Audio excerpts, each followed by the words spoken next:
Hello everyone, this is Shankar Pratap Singh and you are watching SPS Astrology. आज मैं आपको बताने वाला हूं कि राहु अगर आपके D9 चार्ट में यानी नवमशा चार्ट में अगर सेकंड हाउस में प्लेस्ड होता है तो उसका हमारी लाइफ के ऊपर और जो भी हमारी इच्छाएं हैं और जो भी हमारी लाइफ का विजन है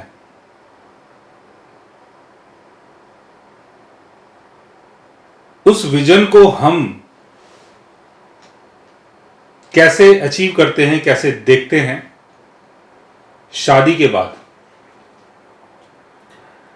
या हाफ ऑफ लाइफ के बाद। बिकॉज जो D9 चार्ट है उसको स्पेशली मैरिज के लिए देखा जाता है कि मैरिज के बाद आपकी लाइफ में, आपके जीवन में क्या बदलाव आएगा, और हाफ ऑफ लाइफ के बाद आपके जीवन में जो बदलाव आ रहा है या जो आएगा वो भी D9 चार्ट से देखा जाता है। D9 चार्ट हमारी सोल की जर्नी है, जो भी हमारी सोल एक्सपीरियंस करती है, सिर्फ इस जन्म में नहीं, कई जन्मों से जो हमारी सोल एक्सपीरियंस कर रही है वो D9 चार्ट में दिखाई देता है। और D9 चार्ट का जो सेकंड हाउस है वो ये बताता है कि मैरिज के बाद या हाफ ऑफ लाइफ के बाद आपकी सेविंग, आपकी फैमिली वैल्यू, आपकी नॉलेज, उसमें क्या बदलाव आएगा। सेविंग आपकी डाउन जाएगी, फैमिली वालों के साथ जो आपका रिलेशन है वो अच्छा रहेगा कि बुरा रहेगा, या आप बहुत अमीर बन जाएंगे, या जो भी आपकी हिस्टोरिकल नॉलेज है उसमें कितना बदलाव आएगा, ये सेकंड हाउस से देखा जाता है। सेकंड हाउस आपकी अपनी ऑन वेल्थ है, और जो 8th हाउस होता है वो अदर्स की वैल्यू और अदर्स की वेल्थ है। और राहु कामाकार का है, भोगाकार का है। राहु अगर सेकंड हाउस में होगा, D9 चार्ट में होगा, तो मैरिज के बाद सेकंड हाउस से संबंधित चीजों की जो डिजायर है वो आपके अंदर बढ़ जाएगी और आप सेकंड हाउस की चीजों को बनाने की कोशिश करेंगे। लेकिन सेकंड हाउस में राहु ऐसा काम करता क्यों है? और D9 चार्ट में अगर हम राहु को सेकंड हाउस में देख रहे हैं और लगन चार्ट में अगर हम देख रहे हैं कि सेकंड हाउस में केतु है, लेकिन D9 चार्ट में देख रहे हैं कि राहु सेकंड हाउस में है, तो इतना बड़ा बदलाव क्यों है? बिकॉज जो लगन चार्ट है वो तो मैनिफेस्ट हो रहा है, वो लोगों को दिखाई दे रहा है। हमारे बर्थ के टाइम की जो कंडीशन है वो लगन चार्ट से दिखाई देती है। लेकिन D9 चार्ट में राहु सेकंड हाउस में ऐसा कौन सा बदलाव लेके आ रहा है? इसको समझने के लिए हमें पहले केतु की पोजीशन को समझना होगा, तभी हम राहु को जान पाएंगे। अगर राहु D9 चार्ट में सेकंड हाउस में है तो केतु D9 चार्ट में आपके 8th हाउस में होगा। केतु अगर 8th हाउस में है तो केतु यहां पर यह शो कर रहा है कि जो शुरुआती जीवन आपका रहेगा वो बहुत ही अस्त और व्यस्त रहेगा, यानी शुरुआती जीवन की जो कंडीशन है वो बहुत ही खराब रहेगी। बिकॉज 8th हाउस जो है वो ट्रांसफॉर्मेशन का हाउस है। एक जगह आप स्थिर रह के काम नहीं कर पाएंगे, एक तरीके से आपकी फैमिली वैल्यू नहीं चल पाएगी, यानी जो सेविंग है वो कभी ऊपर कभी नीचे, कभी ऊपर कभी नीचे, ऐसी कंडीशन आप देखेंगे। 8th हाउस का संबंध आपके इन-लॉज से नहीं है। 8th हाउस का संबंध है लाइफ में जो बहुत बड़ा चेंज आता है, और जो भी हम लाइफ के अंदर एक ऐसे सिचुएशन में रहते हैं जहां पर हमें बहुत डर लगता है, जहां पर यह समझ नहीं आता कि आगे का जीवन कैसा होगा, कैसे मैं अपने जीवन को चला पाऊंगा, जहां पर आप अपने मन की चीजों को किसी को बोल नहीं पाते हो, अपने मन के दुख को किसी को समझा नहीं पाते हो, वो आपका 8th हाउस है। 8th हाउस में अगर केतु है तो इसका मतलब यह हुआ कि जो शुरुआती जीवन है उसमें आप बहुत ज्यादा परेशान रहेंगे। ना तो फैमिली वैल्यू होगी, ना अच्छा पैसा होगा, ना अच्छा घर होगा, ना रहने का कोई प्रॉपर तरीका होगा। सब कुछ बिगड़ा हुआ होगा, माहौल एकदम बिगड़ा हुआ। अब ये माहौल हो सकता है कि जो आपकी फैमिली है और जो फैमिली के लोग हैं उनके कारण ये चीजें हों। और वैसे तो जो डेस्टिनी इंसान की वही होती है जो लेके पैदा होता है। अब उसमें आप बोलो कि फैमिली वाले के कारण हुआ है या आपके कारण हुआ है, वो एक अलग बात है। 8th हाउस में केतु एक और चीज शो करता है। 8th हाउस का केतु ये बताता है कि शुरुआती जीवन में आपका जो रिलेशन है वो आपके इन लॉज के साथ रहा होगा। शुरुआती जीवन में आपने अपने लाइफ पार्टनर के साथ कुछ सेविंग के बारे में सोचा होगा, लेकिन बाद में आपने ये देखा कि जो मेरे लॉज हैं या जो मेरी वाइफ है उनकी सपोर्ट मेरे काम की नहीं है। उनके साथ जो मेरा रिलेशन है वो प्रॉपर तरीके से बन नहीं पा रहा है। और अगर ये लोग सपोर्ट कर रहे हैं तो उससे कुछ नहीं हो रहा है, उससे कुछ प्रॉफिट नहीं हो रहा मुझे। अगर आपके लॉज ने आपको पैसे दिए हैं कि चलो आप बिजनेस कर लो, काम कर लो, आपकी वाइफ ने आपको पैसे दिए हैं या आपकी वाइफ आपके साथ काम कर रही है, तो आप देखेंगे उस काम में भी आपको बाद में लॉस हुआ, बाद में आपको बुराइयां मिली। और आपका लाइफ पार्टनर आपको यह समझाएगा कि आपकी तो कोई वैल्यू है ही नहीं, ना आपके पास सेविंग है, ना समाज में कोई आपकी वैल्यू है, ना आपके खानदान को, आपके परिवार को कोई जानता है। फिर यहां से आदमी सोचना शुरू कर देगा कि मुझे अपना सेकंड हाउस मजबूत करना चाहिए, मुझे अपनी खुद की अर्निंग करनी चाहिए, मुझे अपनी खुद की वैल्यू बनानी चाहिए। ये सारी चीजें आपको अपने लाइफ पार्टनर से सीखने का मौका मिलेगा। और अगर मैरिज नहीं हुई है तो परिस्थिति आपको ये सारी चीजें समझा देंगी।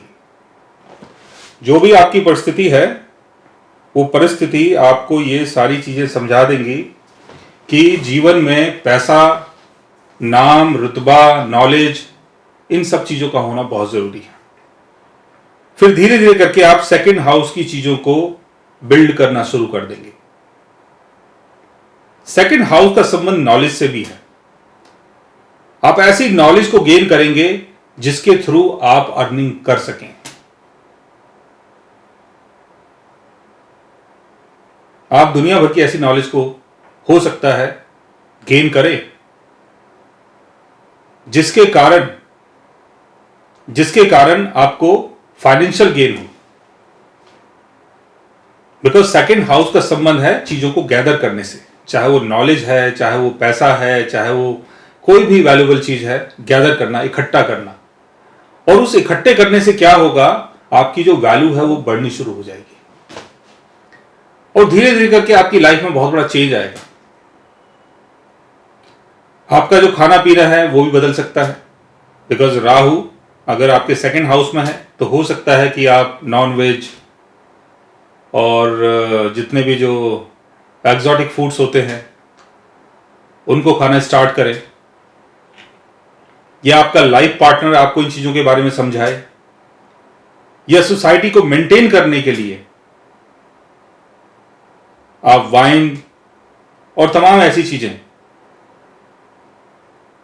जिससे ये लगता है कि इंसान एक वैल्यूएबल पर्सन है, पैसे वाला पर्सन है, पैसा है तभी ये सारी चीजें हो रही हैं। और माहौल भी कुछ ऐसा बनता चला जाएगा। राहु अगर सेकंड हाउस में होगा D9 चार्ट में, तो इसके कारण क्या है कि शादी के बाद आपका जो रिलेशन है वो आपकी खुद की फैमिली के साथ हो सकता है बिगड़ जाए। और उसके पीछे की वजह क्या होगी? उसके पीछे की वजह होगी आपकी डिजायर। आपको लगेगा जो मेरी फैमिली है वो मेरे हिसाब से काम नहीं कर रही है। मैं बोल रहा हूं पापा आप एक काम करो, आप ये धोती कुर्ता मत पहना करो, आप जीन्स और टी शर्ट पहनो। तो आपके फादर बोलेंगे अरे नहीं यार, बुढ़ापे में क्या जीन्स और टी शर्ट पहनूं, मुझे तो ये धोती कुर्ता ही सूट करता है। तो आपको लगेगा यार मेरे पापा मेरी वैल्यू को बिगाड़ रहे। आप अपनी मदर से बोलोगे कि आप ऐसे लोगों से मिल लेते हो, जाते हो, कहीं भी बैठ जाते हो, किसी से बात करने लगते हो, इससे हमारी वैल्यू बिगड़ सकती है। मार्केट में जाना है तो आप गाड़ी लेके जाओ, ड्राइवर आपको लेके जाएगा, या मुझे बोलो मैं लेके जाऊंगा, क्योंकि यहां पर आप अपनी वैल्यू को बनाने की कोशिश कर रहे हैं। बिकॉज इससे पहले आपने 8th हाउस में बैठे हुए केतु को एक्सपीरियंस किया है, जहां पर कुछ भी नहीं था आपके पास। तो मैरिज के बाद आप इन चीजों को समझ पाएंगे। अब ये जरूर नहीं है कि आपका जो लाइफ पार्टनर है वही आपको समझाए, वही आपको बोले कि आप पैसे कमाओ, आप अपनी वैल्यू बढ़ाओ, ऐसा जरूर नहीं है। हो सकता है कि आपका लाइफ पार्टनर आपको गाली दे, आपकी बुराई करे, और वहीं से आपको एक ऐसा कुछ मिल जाए कि आपको ये समझ में आए कि यार बिना वैल्यू के, बिना पैसे के कोई फायदा नहीं है, पैसा कमाना चाहिए। राहु अगर 2nd हाउस में होगा तो कुछ गलत काम में भी आप इन्वॉल्व हो सकते हैं, किसी के साथ चीट कर सकते हैं, उससे भी आप पैसे वाले बन सकते हैं। बिकॉज राहु का काम क्या है? राहु का काम है सोशल नॉर्म्स को तोड़ना। जहां समाज आपकी बुराई करे, जहां समाज आपके खिलाफ हो जाए, राहु उसी काम को करवाता है। और राहु ये बोलता है आपको कि तुम इस काम को करो, उसके बाद मैं तुम्हें 2nd हाउस की चीजें दूंगा, लेकिन तुम्हें समाज के खिलाफ जाना होगा।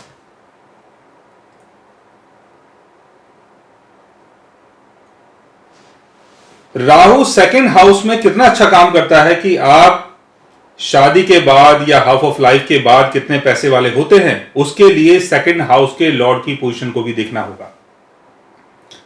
2nd हाउस का लॉर्ड अगर केंद्र भाव में हो, 2nd हाउस में हो, 11th हाउस में हो, तो मैरिज के बाद आप बहुत पैसे वाले बन सकते हैं। 2nd हाउस का लॉर्ड अगर अपने एग्जिल्टेशन में है और अच्छी पोजीशन में है, तो यहां पर राहु के लॉर्ड से पता चलेगा कि आगे चल के आप कितने सक्सेसफुल होंगे या सक्सेसफुल नहीं होंगे। लेकिन 2nd हाउस में राहु ये शो करता है कि हाफ ऑफ लाइफ के बाद, मैरिज के बाद आपकी लाइफ का जो गोल है वो ये रहेगा कि आप बहुत पैसे वाले बन जाएं, बहुत रिच बन जाएं, बहुत अमीर बन जाएं, और समाज के सामने आपकी एक वैल्यू बने। इसके साथ साथ आपको और भी प्लेनेटरी पोजीशंस यहां पर देखनी होगी कि राहु सैटर्न के साथ है, ये राहु का जो डिस्पोजिटर है वो कहीं केतु के साथ तो नहीं है, उसकी पोजीशन क्या है, ये सारी चीजें आपको देखनी है, तभी आप 2nd हाउस के राहु को समझ पाएंगे। तो राहु अगर 2nd हाउस में है और बहुत अच्छी पोजीशन में है, और राहु का लॉर्ड जहां पर राहु बैठा है अगर उसकी पोजीशन भी बहुत अच्छी है, तो मैरिज के बाद, हाफ ऑफ लाइफ के बाद आप बहुत रिच, बहुत पैसे वाले बन सकते हैं। लेकिन अगर उसके डिस्पोजिटर की पोजीशन खराब है तो आपको हो सकता है जीवन भर स्ट्रगल करना पड़े और आप पैसे के पीछे दौड़ते रहें और अपनी वैल्यू को बनाने की कोशिश करते रहें। सो गाइस, आज मैंने आपको बताया D9 चार्ट में अगर राहु आपके 2nd हाउस में होता है तो उसका आपकी लाइफ के ऊपर और आपकी मैरिज के ऊपर और आने वाले टाइम के ऊपर क्या असर पड़ता है। अगर आप भी जानना चाहते हैं अपने राहु के बारे में या राहु से संबंधित किसी चीज के बारे में, तो उसके लिए आप हमारे चैनल को सब्सक्राइब कर सकते हैं। और अगर आप हमसे बात करना चाहें, कंसल्ट करना चाहें और पर्सनली हमसे मिलना चाहें, तो आप हमारे वेबसाइट के थ्रू, हमारे ऐप के थ्रू हमसे बात भी कर सकते हैं, हमसे कांटेक्ट भी कर सकते हैं, और गाइज आप हमसे पर्सनली मिल भी सकते हैं। So guys, take care, love you all and good bye.